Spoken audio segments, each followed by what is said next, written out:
The sound of glass shattering against hardwood still echoes in my mind. Not because it was loud, though it was, but because of what I said right before I threw that coffee mug across our living room. The password is 0567. Go ahead, check it yourself. My husband stood there, frozen, his phone buzzing on the kitchen counter between us. 3 months earlier, I would have never imagined saying those words. 3 months earlier, I was still trying to be the perfect wife. Let me take you back to when I still believed in us. Phoenix in springtime, the kind of weather that makes you forget how brutal the summer will be. My husband worked in real estate development, and I had convinced myself that his long hours were just part of the hustle. We lived in a Spanish colonial in the historic Encanto Palmcroft neighborhood, the kind of place with original tile work and a backyard citrus tree that dropped oranges like promises. Every morning, I'd wake up at 5:30 to make our coffee. French press, the way he liked it. We'd sit on the back patio while the city was still cool and quiet, and I'd listen to him talk about his projects. Or at least, I used to listen. Somewhere along the line, he stopped talking. Those morning rituals were sacred to me. I'd carefully select the beans, he preferred Ethiopian yirgacheffe, medium roast, and grind them to exactly the right consistency. Not too fine, not too coarse. The water had to be heated to precisely 200 degrees. I'd set the timer for 4 minutes while the coffee steeped, and during those 4 minutes, I'd arrange everything on the tray just so. 2 mugs, cream for me, black for him, and whatever pastry I'd picked up from the bakery the day before. I treated it like a meditation, like if I got every detail perfect, the day would be perfect too. Looking back, I realized I was trying to control something, anything, in a relationship that was already slipping through my fingers like sand. The patio where we'd sit was my favorite place in the world. Saltillo tiles, warm under bare feet even in the early morning. Potted bougainvillea climbing the stucco walls, their paper-thin flowers the color of sunset. 2 wrought-iron chairs with cushions. I'd recovered myself in a fabric that reminded me of Mediterranean summers I'd only seen in magazines. From there, you could see the orange tree, heavy with fruit that would ripen in waves throughout the season. Some mornings, if the wind was right, you could smell the citrus blossoms, that intoxicating sweetness that Phoenix natives know means spring has arrived. Those mornings, when he still talked to me, he'd tell me about the projects he was working on. A mixed-use development here, a luxury condo complex there. He'd sketch ideas on napkins, his hands moving enthusiastically as he described his vision. I loved watching him like that, animated, passionate, present. I'd ask questions, offer suggestions, and he'd actually listen. Sometimes he'd even implement my ideas, and then later he'd tell me the clients loved them. "You're my secret weapon," he'd say, touching my hand across the table. "My brilliant wife." I lived for those moments. I hoarded them like treasure. The silence crept in so gradually I almost didn't notice. First, it was just mornings where he'd scroll through his phone instead of talking. Then it was entire evenings where the only sound was the television. I'd ask about his day, and he'd give me one-word answers. Fine, busy, tired. I told myself it was stress, the market was competitive, he was under pressure.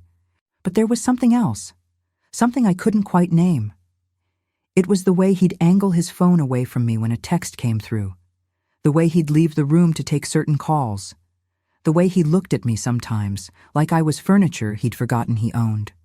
The phone thing started small. At first, he'd just turn it face down on the table during dinner. Then he started taking it with him everywhere, to the bathroom, to the garage, to bed. He'd changed his passcode, too. We'd always known each other's passcodes, had never thought twice about picking up each other's phones if one of us was driving or in the shower. But one day I noticed he'd started shielding the screen when he unlocked it, his body angled away from me. When I asked him about it, casually, just, "Hey, did you change your passcode?" he'd gotten defensive. "Why do you need to know? Don't you trust me?" And just like that, I was the bad guy for asking. There were other changes too, things so subtle I couldn't pinpoint exactly when they'd started. He began showering as soon as he got home from work, when he used to wait until bedtime. He started keeping his car meticulously clean, when he'd always been content to let fast food wrappers and coffee cups accumulate. He bought new cologne, something expensive and musky that wasn't his usual scent. When I commented on it, he said his old one had been discontinued. Maybe it had been, or maybe someone else had bought it for him. I know you're probably screaming at your screen right now, telling me I should have seen it sooner. But emotional betrayal isn't like finding lipstick on a collar. It's subtle. It's being slowly erased from someone's life while you're standing right there.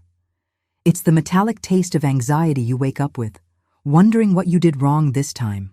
It's the weight in your chest when you realize you can't remember the last time he really looked at you.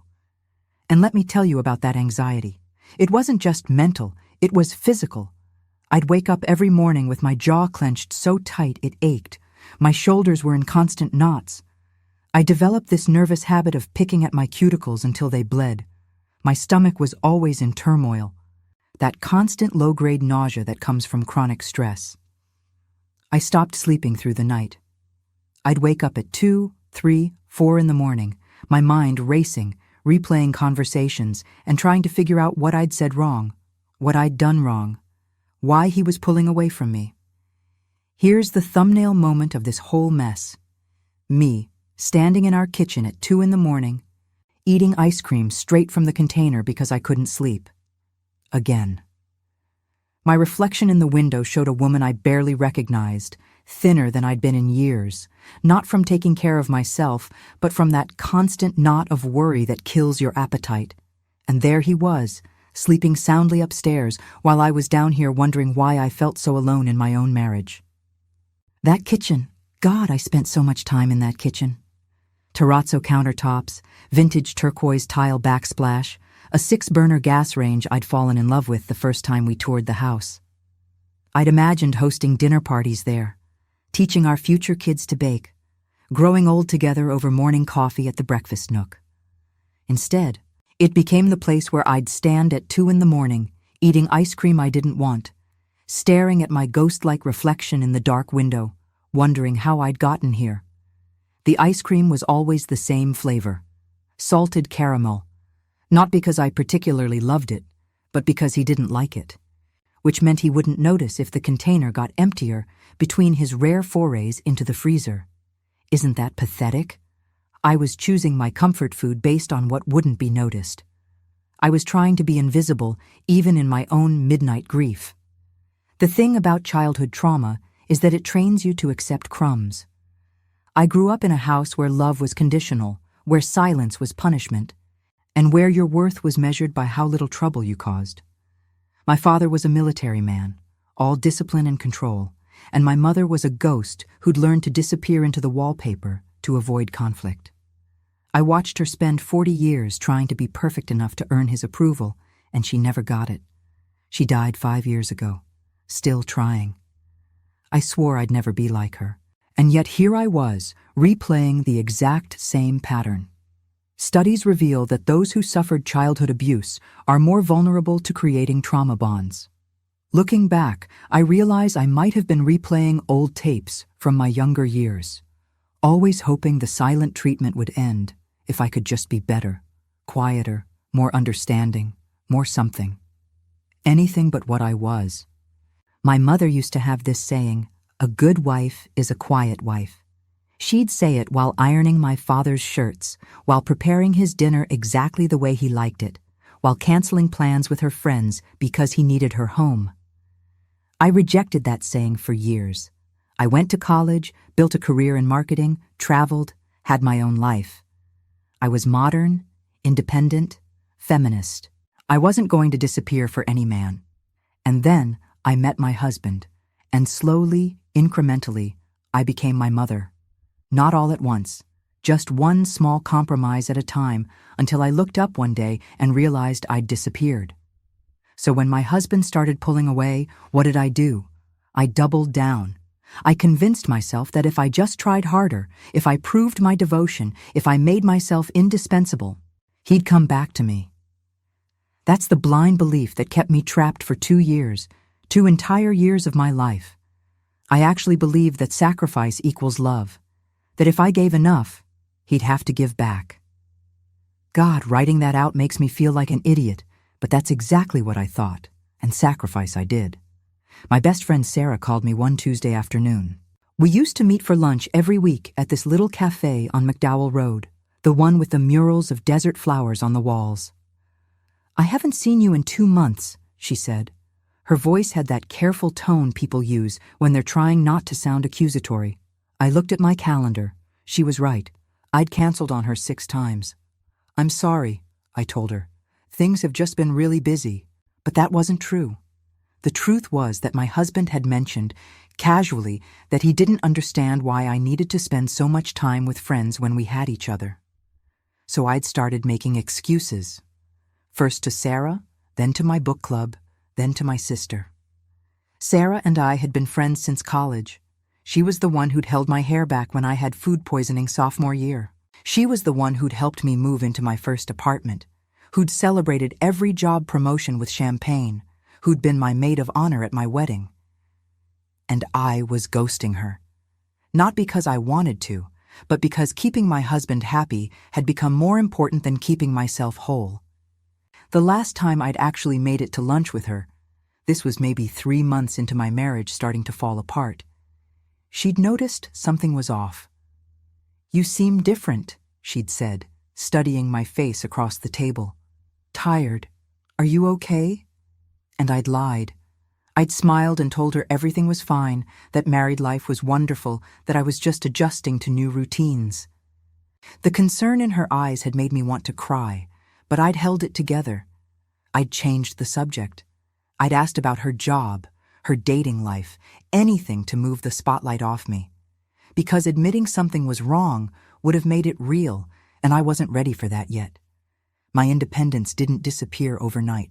It was more like watching a photograph fade in sunlight, so gradual you don't notice until one day you can barely make out the image anymore. I used to paint, watercolors mostly, desert landscapes and portraits. I had a corner of our spare bedroom set up as a studio, with an easel and shelves of supplies I'd collected over years. My husband never said I had to stop. He just started scheduling things during the time I'd blocked out for painting. Dinner with his colleagues, charity events he wanted me to attend, property viewings where he needed me there to give the female perspective. And like a fool, I went. Because that's what supportive wives do, right? My painting supplies are probably still in that spare bedroom. I wonder if she uses that room now. The woman from Instagram.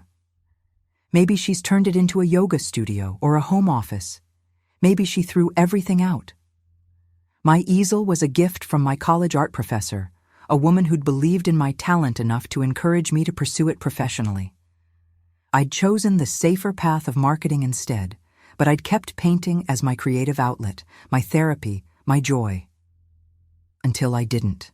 Until Tuesday evenings became reserved for networking events, and Sunday mornings became for open houses, and Saturday afternoons became for whatever my husband needed them to be. I gave up my morning runs because he wanted me home to make breakfast. I gave up my Tuesday pottery class because he said the clay dust made the house smell weird. I gave up my subscription to the Arizona Opera because he found it boring. One by one, the things that made me me just disappeared. And I let them go because I thought I was investing in us. I thought I was building something. The morning runs were the first to go. I used to run 4 miles every morning, leaving the house at 6 and returning by 7, energized and clear-headed.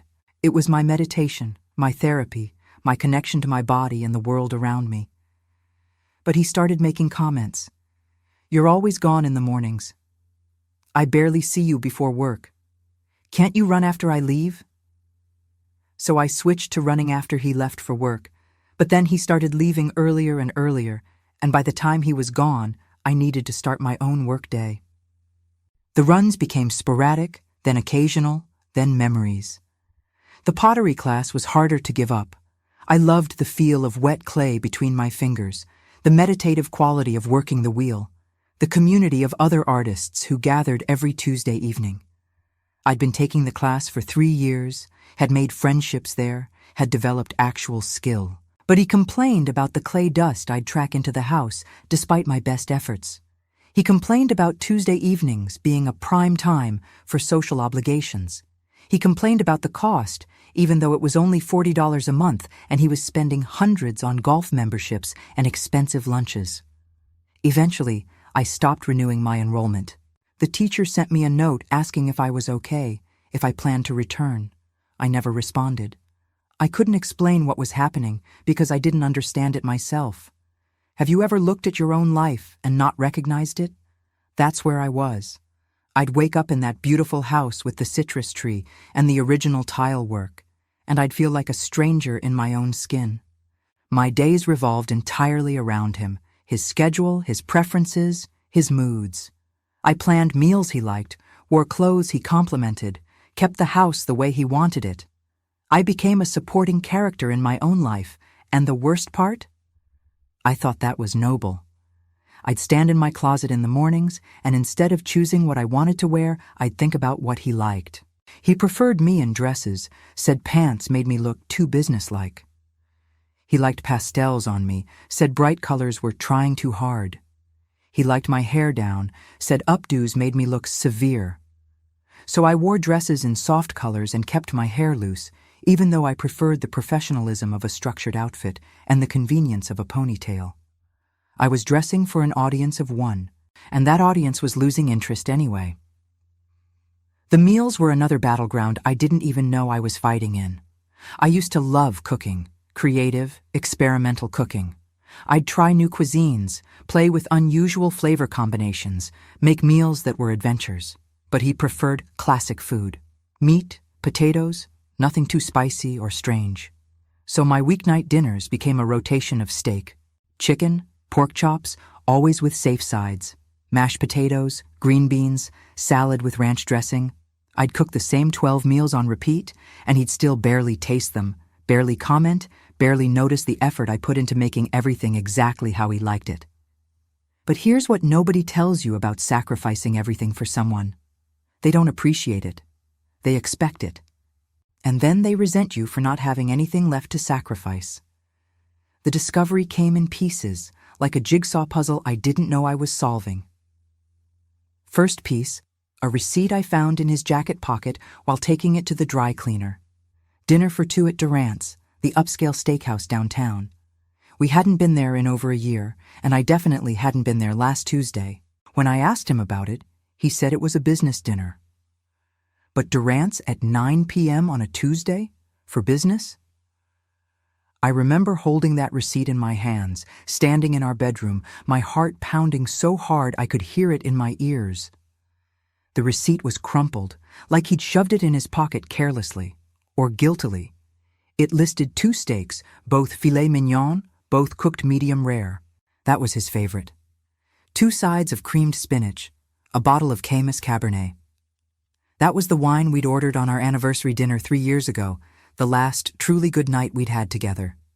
He'd ordered it again, but not with me. The total was $287 for one dinner. We'd had arguments about me spending $50 on art supplies, but he'd dropped nearly $300 on a business dinner and hadn't mentioned it. When I asked him about it, standing there with the receipt in my trembling hand, he'd barely looked up from his laptop. Oh yeah, client dinner, big investor, had to impress them.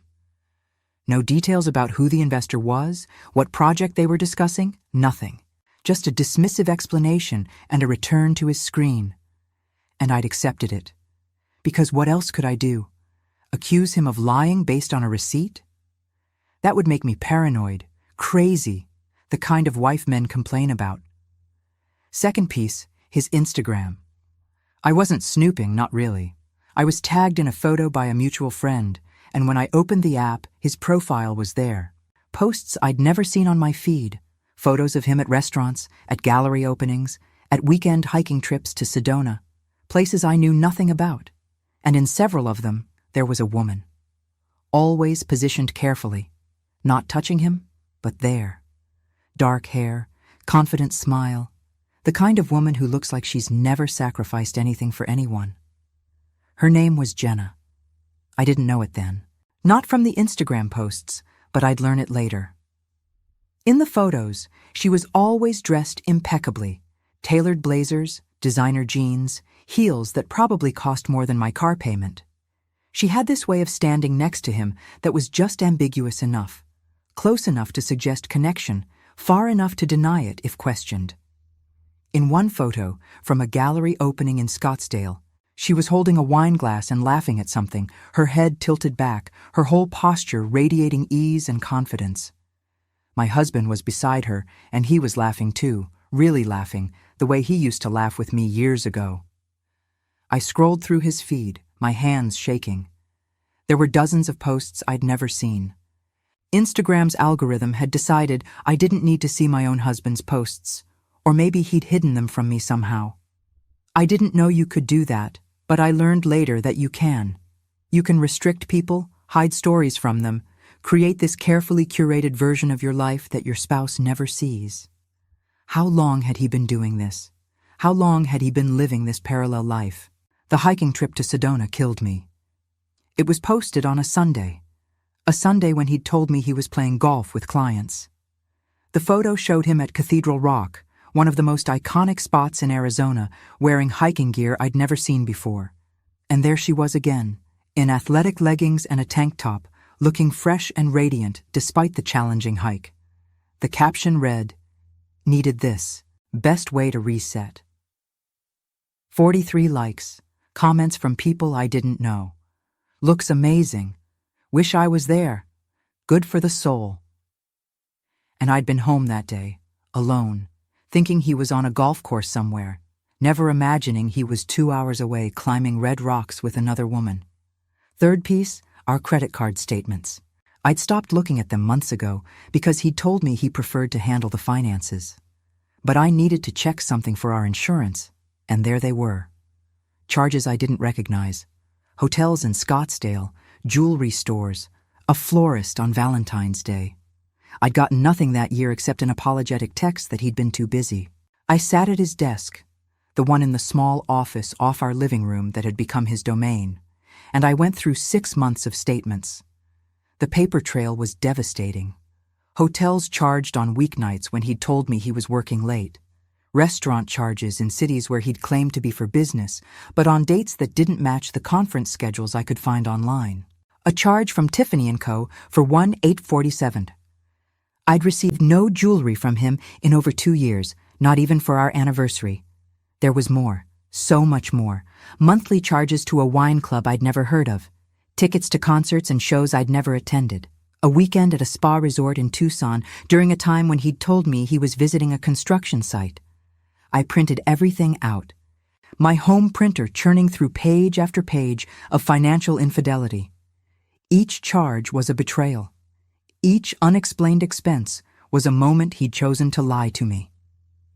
Research reveals that 75% of divorces considered difficult actually involve coercive control. I had never thought of myself as a victim of coercive control before, but there it was, clear as day. The isolation. The financial secrecy. The way he'd made me doubt my own perception of reality. "You're being paranoid," he'd say whenever I asked questions. "You're too sensitive. You're imagining things." That's gaslighting, and I'd been breathing it in for 2 years. The gaslighting was relentless once I knew to look for it. Every time I expressed a concern, he'd flip it back on me. If I mentioned feeling lonely, he'd say I was too needy. If I noticed him being distant, he'd say I was too demanding. If I asked about his whereabouts, he'd accuse me of being controlling.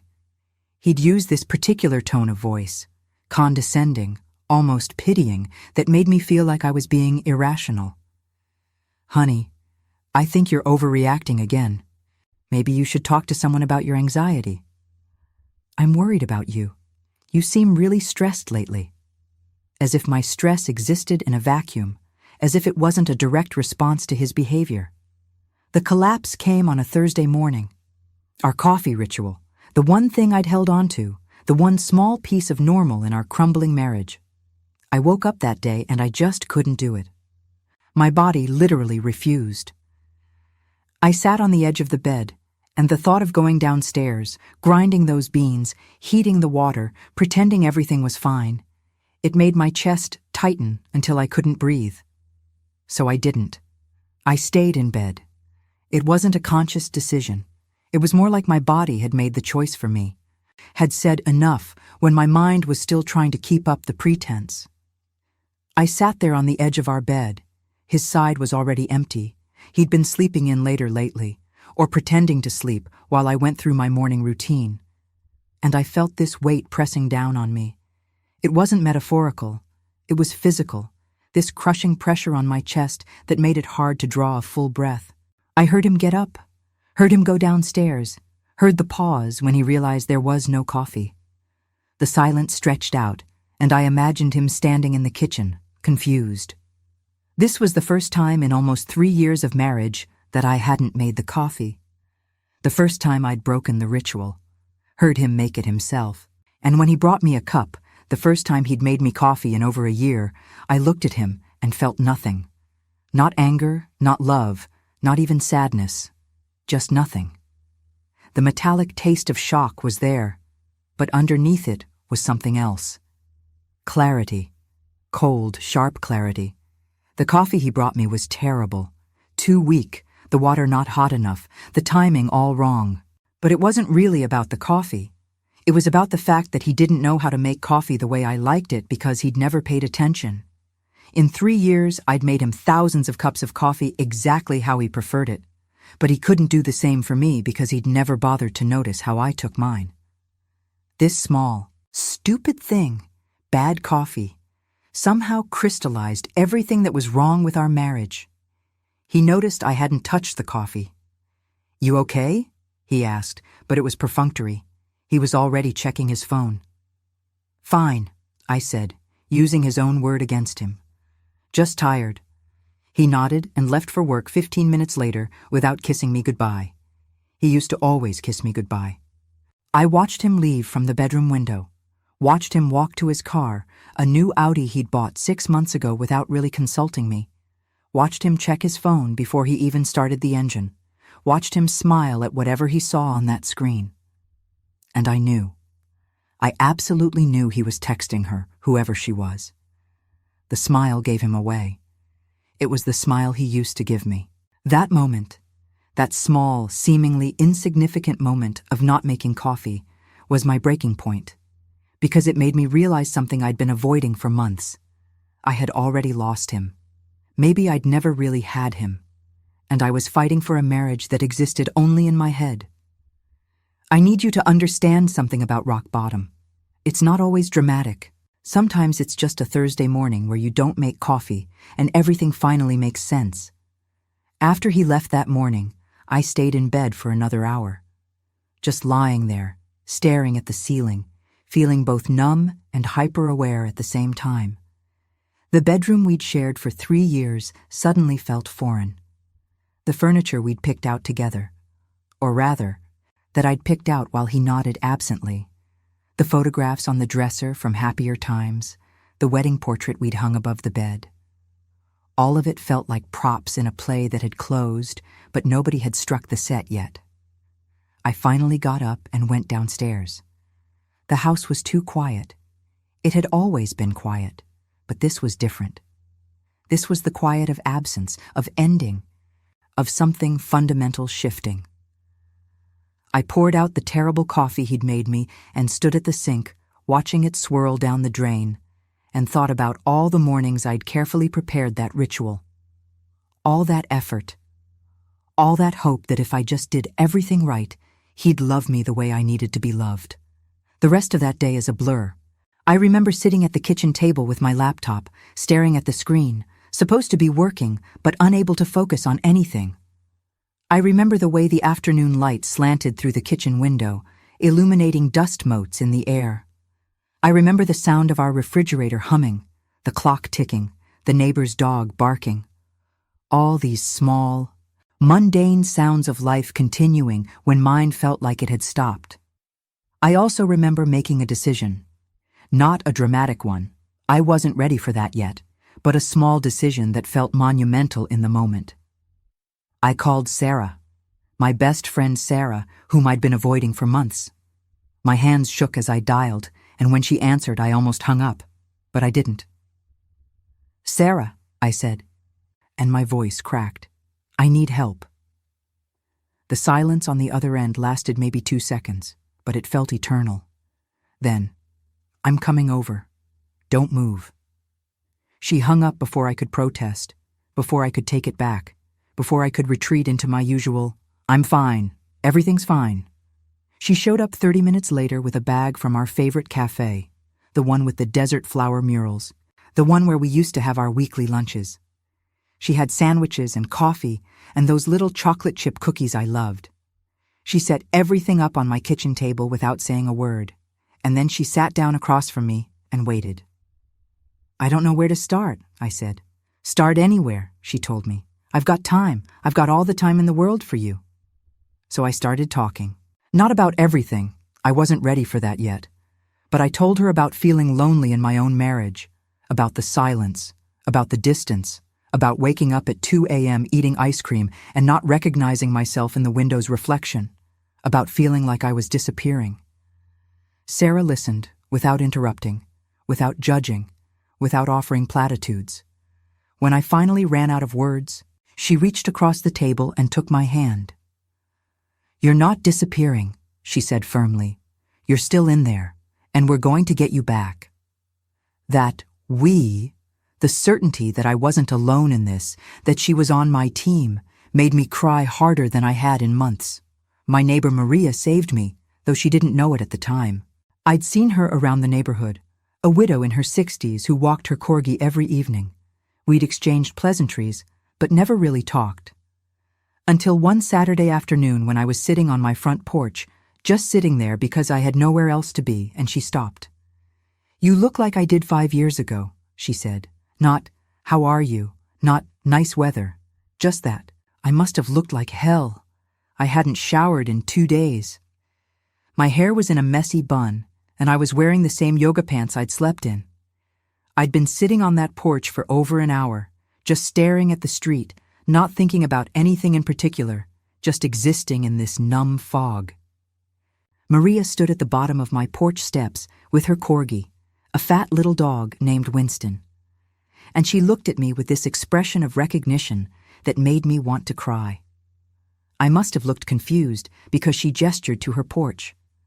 "Come have some tea. I'll tell you a story." And maybe it was because I was so starved for human connection, or maybe it was the certainty in her voice. But I went. Her house was smaller than ours, filled with plants and photographs and the kind of comfortable chaos that comes from actually living in a space instead of just existing in it. The contrast between Maria's house and mine was startling. Where my house was pristine and perfect, everything in its place, no clutter, no personality, hers was wonderfully messy with life. Books stacked on every surface, artwork covering the walls, plants in various stages of health crowding the windowsills. There were throw blankets draped over furniture, half-finished crossword puzzles on the coffee table, reading glasses perched on stacks of magazines. It looked lived in, loved, real.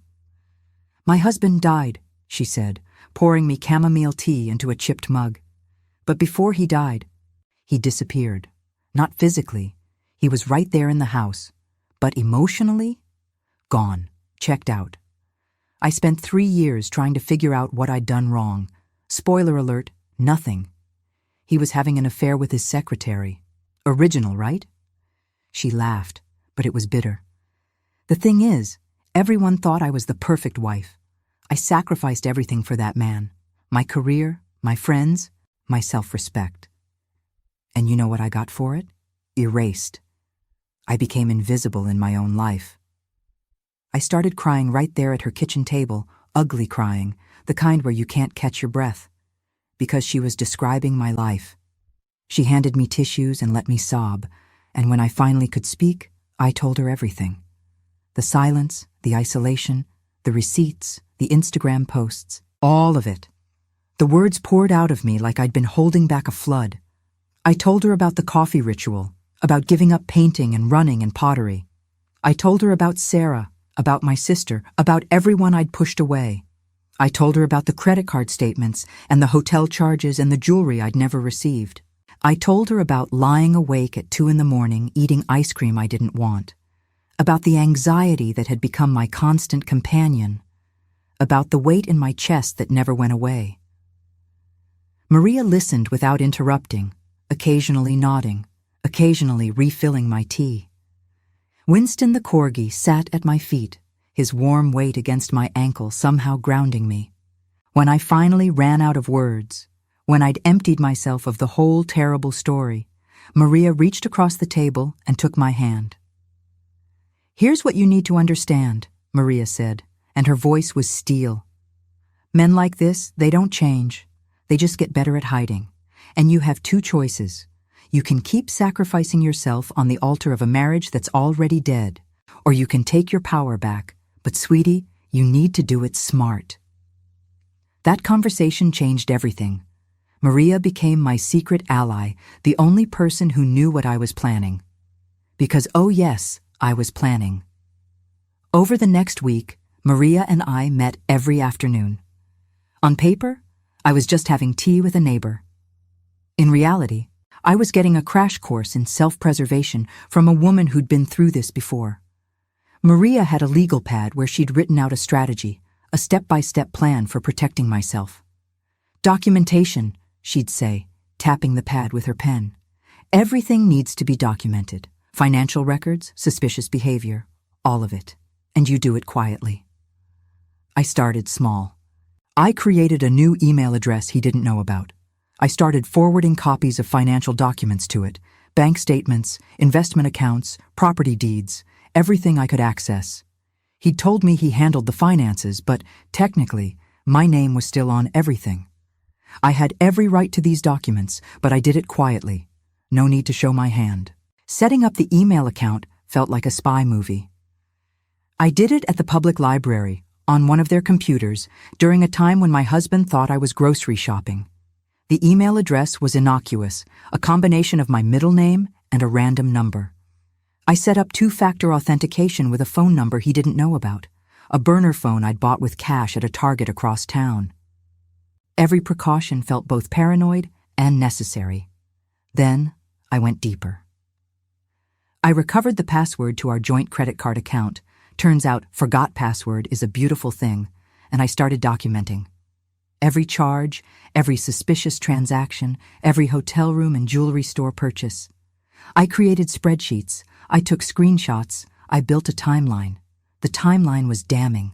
When I laid it all out chronologically, patterns emerged that I'd been too close to see. The affair had probably started about 8 months ago, right around the time of a real estate conference in San Diego. That's when the hotel charges started, when the restaurant bills for two became frequent, when his behavior really shifted. I could track the progression, the initial excitement phase with frequent dates and expensive gifts, then the settling into routine with regular meetups, then the carelessness as he got more confident I wouldn't notice or wouldn't say anything. You want to know the most surreal part? I did all this while continuing to play the perfect wife. I made his favorite meals. I smiled when he came home. I asked about his day knowing he'd lie to me. It was like being an actor in a play, except the audience was just me, and I was the only one who knew the show was ending. Playing the perfect wife while planning my exit required a level of compartmentalization I didn't know I was capable of. I'd smile at him over dinner while mentally cataloging which of our possessions I'd fight for in the divorce. I'd ask about his day while simultaneously calculating how much money I'd need to rent my own apartment. I'd lie next to him in bed while planning my confrontation, scripting and re-scripting what I'd say, how I'd say it, when I'd deploy the evidence I was gathering. There were moments when I almost broke character. One night he came home with flowers, cheap grocery store flowers, clearly an afterthought, and I almost threw them in his face. Another time, he complained that I'd bought the wrong kind of bread, and I almost screamed that I was documenting his financial infidelity, and did he really want to talk about bread? But I held it together. I played my part. I waited. The silent changes to our financial documents came next, and this is where I need to be careful about what I say. Let's just say that I made sure I understood exactly what we owned and how. I consulted with a lawyer. Maria recommended her, a sharp woman named Patricia who specialized in high-asset divorces. Document everything, Patricia told me, and protect yourself financially. I've seen too many women walk away from marriages with nothing because they trusted their husbands to be fair. Trust me, they're rarely fair. Patricia's office was in a high-rise in downtown Phoenix, with floor-to-ceiling windows overlooking the city. She was probably in her 50s. With silver hair she wore in a sleek bob, and the kind of confidence that comes from winning battles in courtrooms. I told her everything, showed her my documentation, my timeline, my spreadsheets. She looked at it all with the clinical detachment of a surgeon examining scans before an operation. "You've done good work here," she said, tapping the manila folder I'd brought. "Better than most of my clients do. You have a solid case for adultery, and in Arizona, that can affect the division of assets, especially if you can prove he used marital funds to support the affair, which you can." She looked at me seriously. "But I need to know. What do you want? Do you want to punish him, or do you want to protect yourself?" I thought about that question. "Both," I finally said. "But mostly I want out, and I want enough to start over." "Good," Patricia said, "because revenge is expensive and rarely satisfying. But protecting yourself? That's something we can do." I set up a separate bank account. I started funneling small amounts of money into it, nothing large enough to be noticed, but enough to build a cushion. I made copies of everything important: insurance policies, tax returns, property documents. I stored them at Maria's house. And through it all, my husband noticed nothing. He was too busy living his other life. The separate account was at a different bank, one we'd never used. I started small, $50 here, $100 there, amounts that could be explained as groceries or gas if he ever noticed, which he didn't. I also started being more strategic about household expenses. If he gave me money for something, I'd find a cheaper alternative and pocket the difference. If I had a coupon or a sale, the savings went into my account. It felt petty, squirreling away $20 at a time, but it added up. By the time I was ready to make my move, I had almost $8,000 in that account. Enough for first and last month's rent on an apartment, enough for a security deposit, enough to survive for a little while. Did I feel guilty about the secrecy? Sometimes. Late at night, I'd lie awake and wonder if I was being paranoid, if I was overreacting. But then I'd remember the receipts, the Instagram posts, the way he looked through me like I was glass. And I'd remember what Maria said: protect yourself. Nobody else is going to do it for you. The guilt was worse some nights than others. I'd been raised to be honest, to communicate, to work through problems together. This sneaking around, this planning and hiding, it went against everything I'd been taught about marriage. But then I'd think about how he'd been sneaking around, how he'd been lying to me for months, and the guilt would transform into something harder: determination, anger, self-preservation. The moment I chose for confrontation was deliberate. My husband had just closed a major deal, a mixed-use development in Tempe that he'd been working on for months. His firm threw a celebration party, one of those events with catered food and an open bar, and all his colleagues congratulating him. He was riding high, feeling invincible. Perfect. I'd been watching his calendar, tracking his schedule, waiting for the right moment. The celebration party was announced 2 weeks in advance, and as soon as I knew about it, I knew that was when I'd make my move. Public enough to embarrass him, professional enough to hit where it hurt, unexpected enough that he wouldn't see it coming. Maria thought I was crazy. "Are you sure you want to do it that way?" she asked. "It's going to be messy." "Good," I said. "He's earned messy." I wore a red dress, the one he'd once said made me look like I was trying too hard. I showed up at that party with a smile on my face and a folder in my purse. I made small talk. I laughed at jokes. I played the supportive wife one last time. And when they called him up to say a few words, when everyone was focused on him in his moment of triumph, I walked up to the front of the room. The party was at a boutique hotel in Old Town Scottsdale, in a sleek event space with exposed brick and Edison bulbs and a wall of windows overlooking the street. There were maybe 75 people there, colleagues, clients, investors, all dressed in business casual, all drinking craft cocktails and eating tapas off small plates. My husband was in his element, working the room, shaking hands, accepting congratulations. He barely acknowledged me when I arrived, just a quick kiss on the cheek and a "glad you could make it," before he went back to networking. I circulated, playing my part. I complimented wives on their outfits, asked investors about their portfolios, laughed at the senior partner's terrible jokes. I sipped a glass of white wine I had no intention of finishing because I needed to be absolutely clear-headed for what came next. And I waited. When they called him to the front, when his boss started giving a speech about his dedication and vision, when my husband stood there with this huge smile accepting a ridiculous oversized check like he'd won the lottery, I made my move.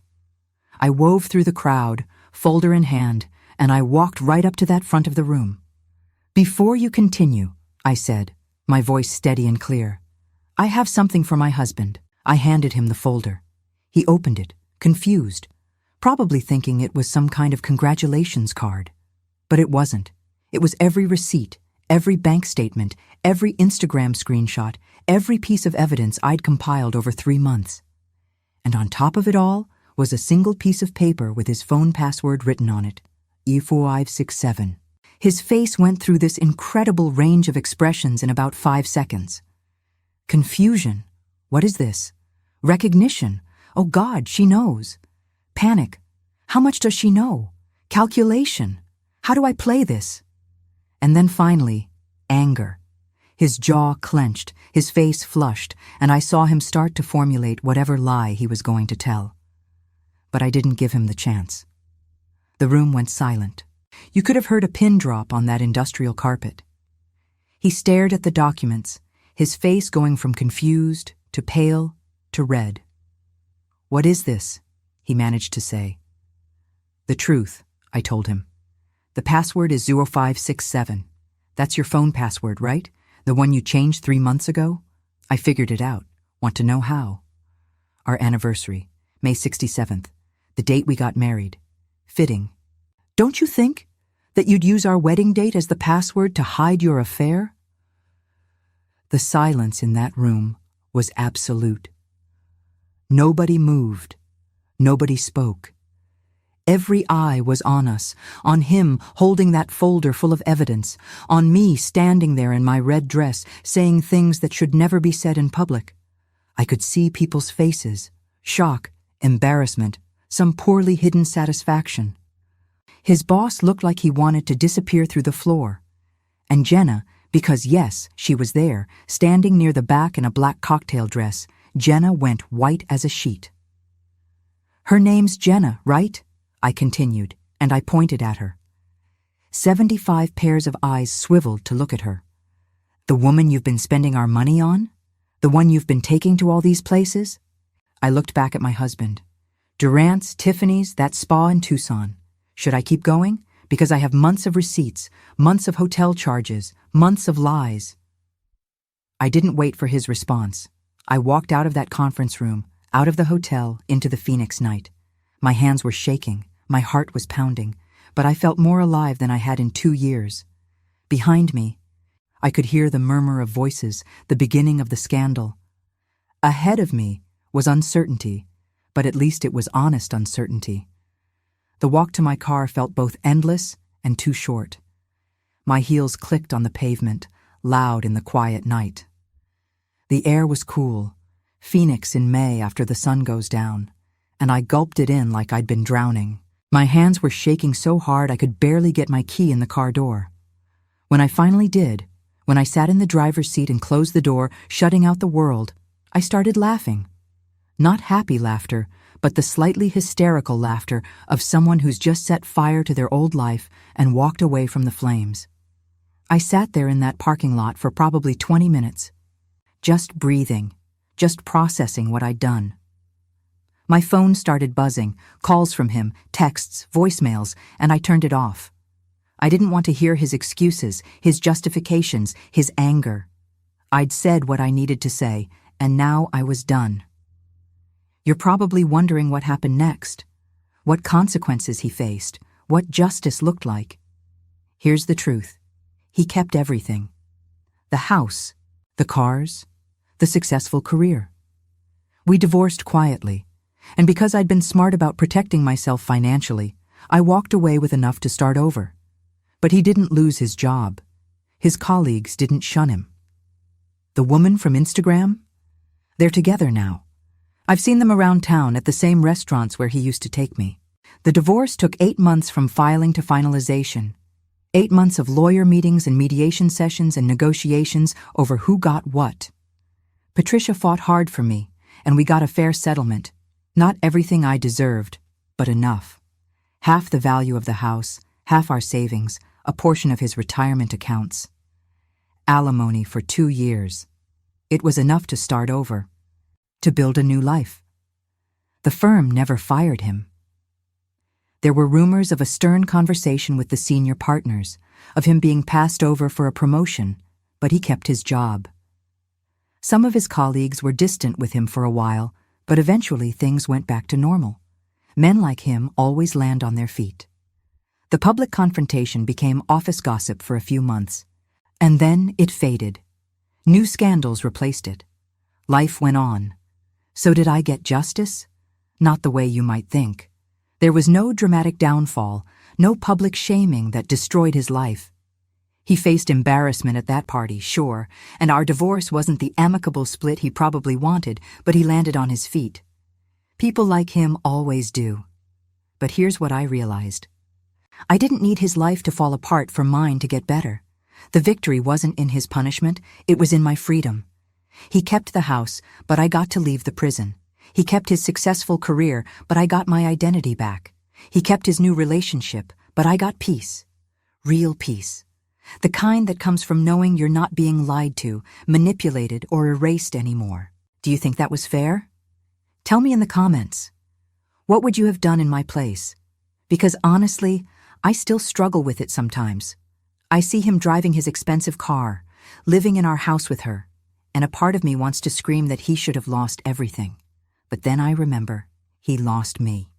And for all his faults, he knew what that meant. He knew what he gave up when he chose lies over truth. Maybe that's not enough for you. Maybe you think I should have fought for more, demanded more, destroyed him the way he tried to destroy me. But I chose differently. I chose to find my victory in survival, in rebuilding, in remembering who I was before I tried to become who he wanted. 6 months after the divorce was finalized, I started volunteering at a women's shelter downtown. Maria had suggested it, said it might help to turn my experience into something useful. I was terrified the first day I walked in. What did I have to offer these women? My marriage ended in disappointment, not violence. My betrayal was emotional, not physical. Would they even want to hear from me? The shelter was in a nondescript building off Grand Avenue, the location kept confidential for safety reasons. The inside was institutional but warm, donated furniture in mismatched styles, children's drawings taped to walls, the smell of coffee always brewing. The women there were at different stages of leaving, some freshly arrived with nothing but the clothes on their backs, others working toward independence, saving money, applying for jobs. I met the director, a woman named Ruth who'd been running the shelter for 15 years. She was in her 50s with tired eyes and a warm smile, and she listened to my story without judgment. "We need volunteers like you," she said. "Women who understand that abuse isn't always physical, that leaving is complicated, that rebuilding takes time." She asked if I'd be willing to lead a support group, and before I could overthink it, I said yes. But here's what I discovered. Betrayal is betrayal, and pain is pain. The woman who's been hit and the woman who's been erased are both trapped in systems designed to make them feel powerless. And the path out requires the same things: recognition, support, and the courage to take that first step. I started leading a weekly support group for women going through divorces. We meet on Tuesday evenings in a room with terrible fluorescent lighting and folding chairs, and it's the best part of my week. There's something powerful about sitting in a circle with other women who understand, who don't judge you for staying too long or leaving too soon. Who get that? Sometimes the hardest part isn't the big moments but the small ones. The first time you make coffee for just yourself, the first holiday you spend alone, the first time someone asks about your husband and you have to say ex-husband out loud. We cry together. We laugh together. We remind each other that we're not crazy, we're not too sensitive, we're not imagining things. The group varies in size week to week. Sometimes it's just 4 of us, sometimes as many as 12. There's Carol, who's been coming for 6 months, who left her husband after 30 years of marriage when she discovered he'd been having affairs throughout their entire relationship. There's Yolanda, whose husband controlled every dollar she spent and every friend she saw. There's Britt, whose divorce just finalized, who's struggling with the grief of it, even though she knows she made the right choice.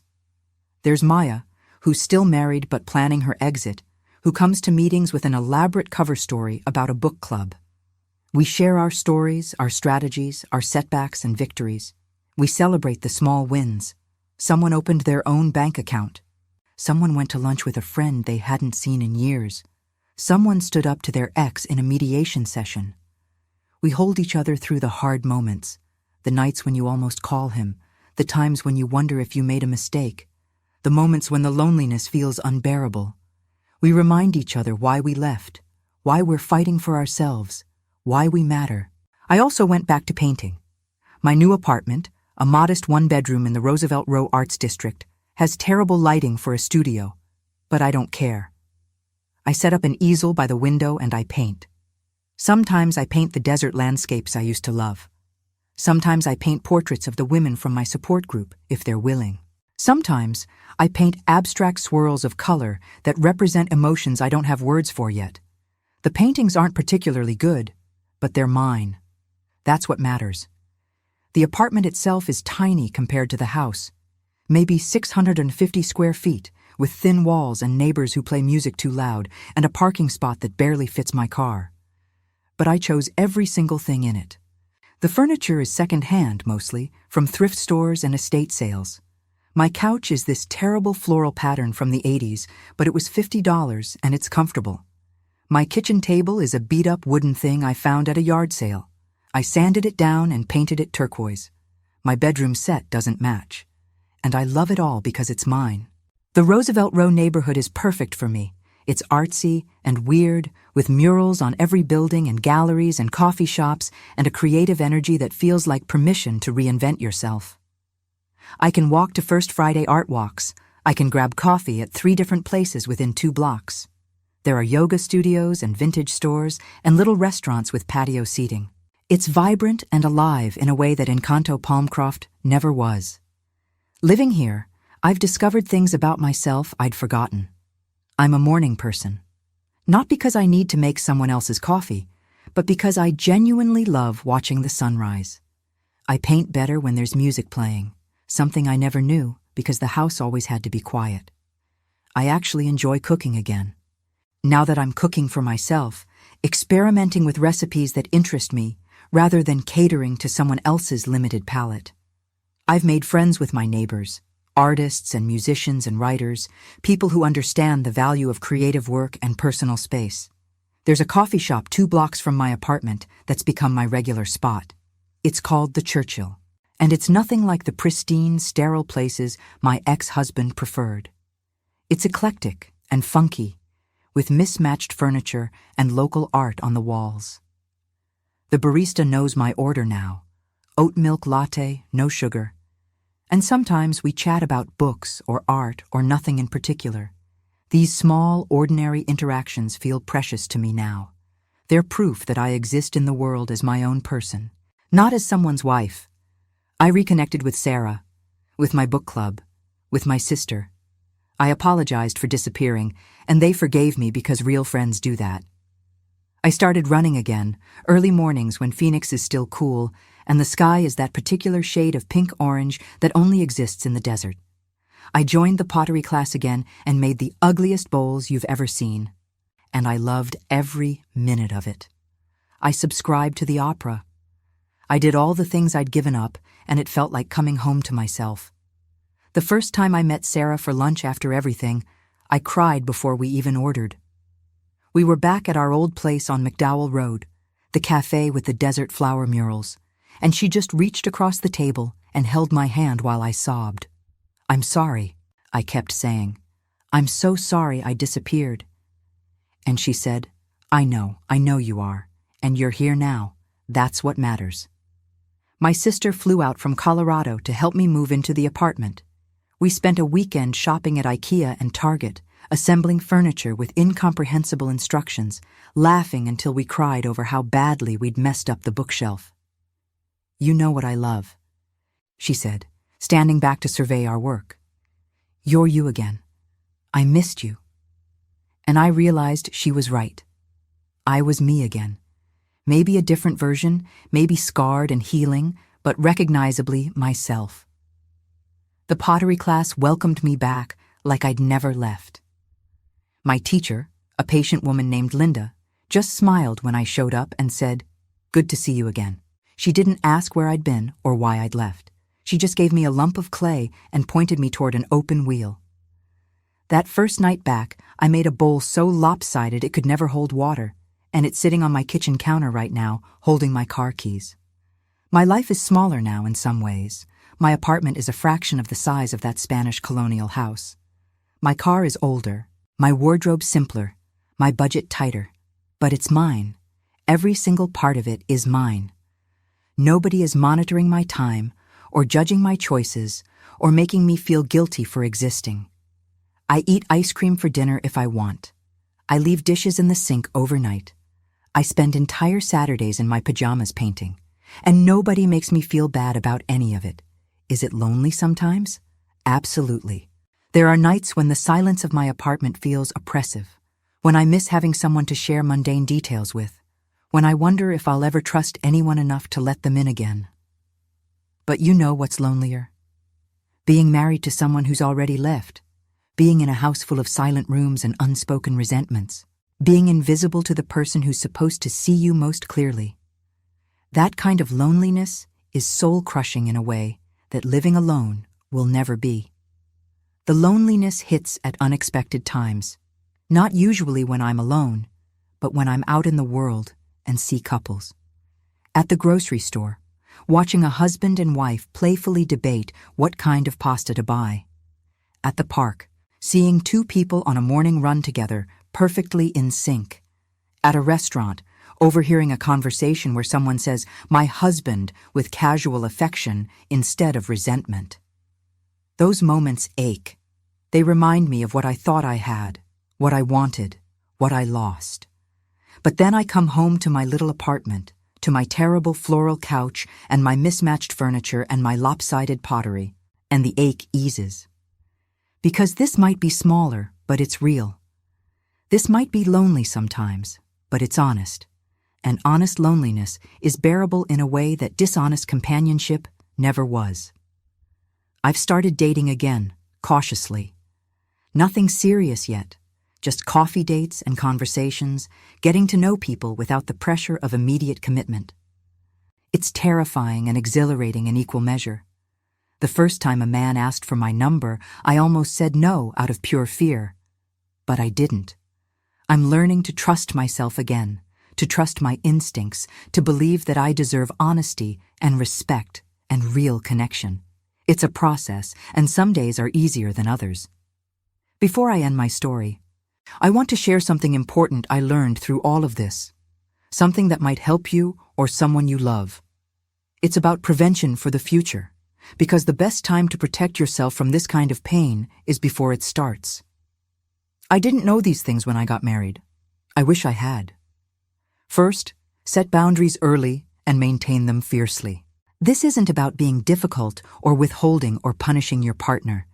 It's about establishing that you are a complete person with your own needs, interests, and identity.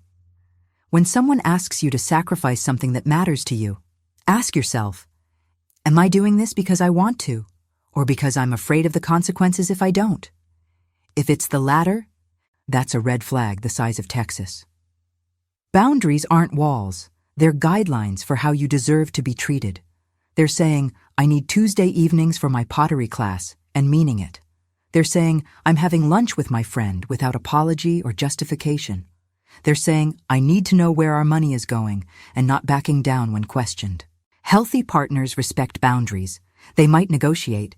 Can we have Tuesday and Thursday evenings together if you take Wednesday? But they don't dismiss or undermine them. Second, maintain financial awareness and independence. Even in the healthiest marriages, both partners should know exactly what's happening with money. Know what accounts exist, what they contain, what debts are owed, what assets are owned. Have access to everything. And please, maintain your own bank account with your own money in it. This isn't about distrust, it's about basic security. I've seen too many women in my support group who literally didn't know how to pay bills because their husbands had handled everything. Financial abuse is insidious because it's often framed as care. Don't worry your pretty head about money. I'm protecting you from stress. You don't need to understand investments. But what it really does is create dependency and vulnerability. You should know your credit score. You should know what credit cards are in your name. You should know what your mortgage balance is and what your property is worth. You should know where retirement accounts are and how much is in them. This isn't being controlling, it's being an adult. Third, keep your own identity alive. Your friendships, your hobbies, your interests, these aren't luxuries you give up when you get serious with someone. They're necessities. They're what make you who you are. A partner who loves you will encourage these things, not subtly discourage them.